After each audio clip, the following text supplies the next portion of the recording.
Oi, gente! Vamos falar das medidas socioeducativas em espécie, quer dizer, comentar cada uma delas?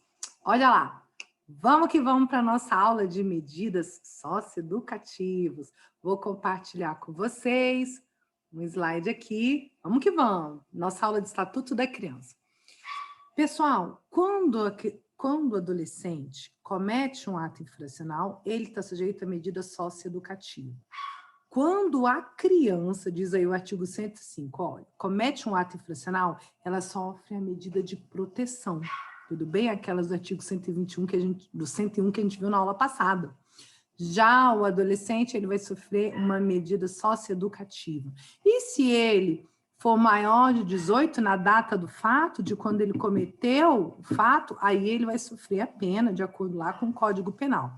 Então, a gente considera, para saber se vai aplicar o Estatuto da Criança e suas medidas ou o Código Penal, a idade da pessoa na data do fato.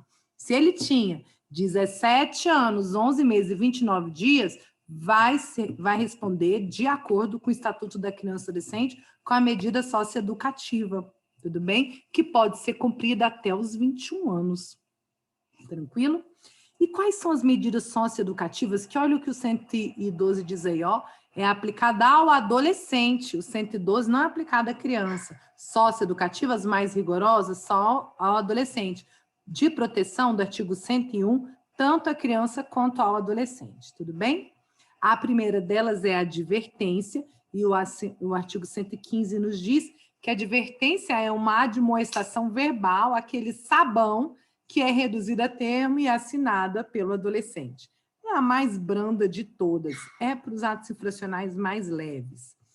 A segunda, em grau de gravidade, aí, é a obrigação de reparar o dano, né? Olha aí, de indenizar, restituir a coisa, se houve um furto ou uma receptação, ressarcir esse dano ou compensar o prejuízo de alguma forma. Mas, às vezes, o adolescente não tem condições, aquilo vai sair do bolso dos pais, ou já é uma família muito prejudicada financeiramente.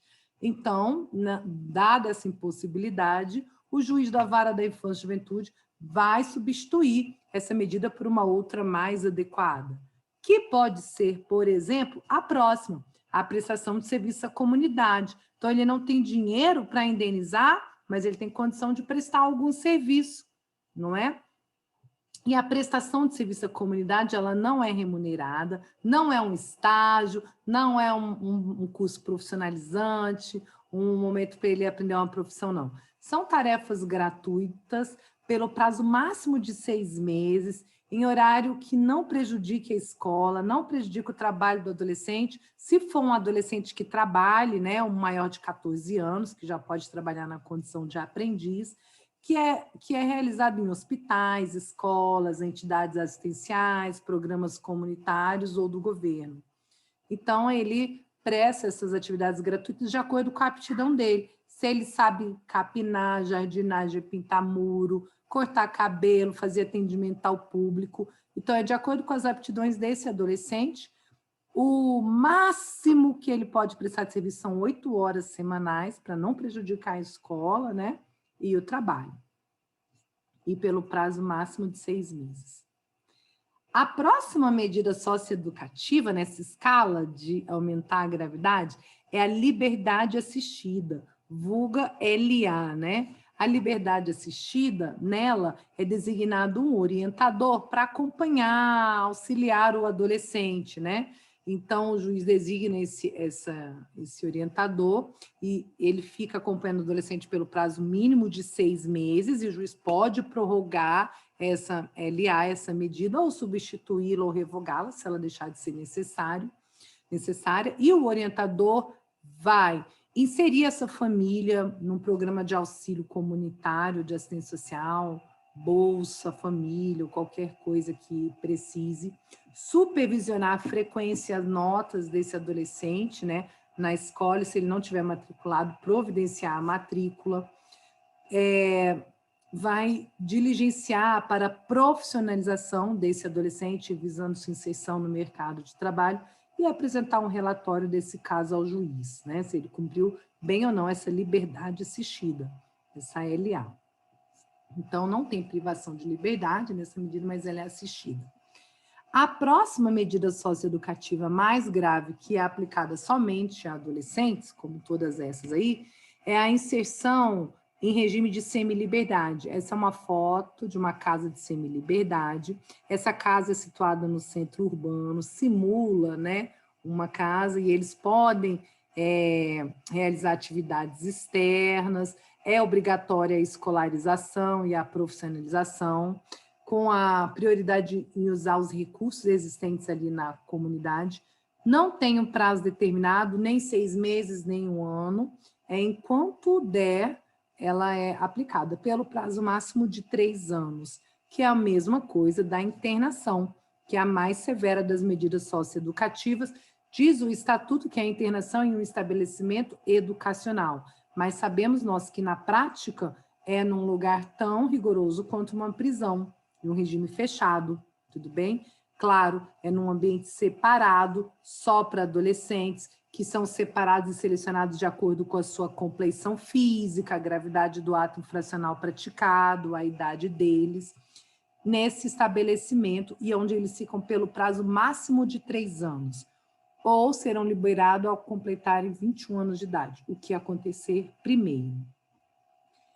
O juiz, veja que, diferentemente do Código Penal, que prevê um crime e a pena, o Estatuto não prevê a que atos infracionais correspondem, que medidas, né? Então, o juiz vai levar em conta a gravidade do ato infracional praticado, a capacidade do adolescente de cumprir essas medidas, mas de forma alguma será admitida a prestação de trabalho forçado, porque, afinal, essa nem mesmo para os adultos existe, né? A Constituição Federal proíbe a pena de trabalhos forçados, mesmo para os adultos, e não poderia ser diferente para as crianças.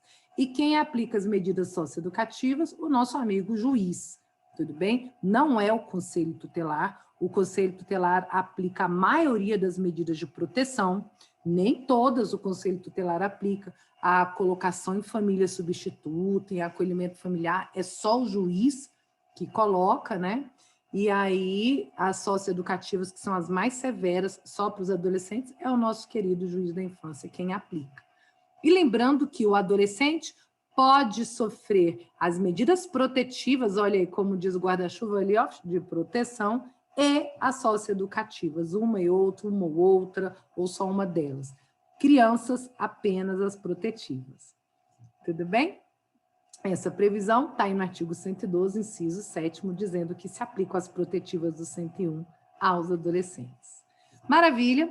Pessoal, então daqui a pouco a gente vai para a nossa próxima aula, vamos falar em súmulas em matéria infracional, súmulas do STJ sobre o direito da infância e juventude, e eu acabo essa aula aí com uma frase sobre os nossos adolescentes, né? No quarto onde mora um adolescente, moram 1000 sonhos. É verdade, fase boa é essa. Complicadinha, mas bem boa, que a gente é cheio de sonhos e de vontades, tá certo? Um beijo grande para todos e até a próxima aula.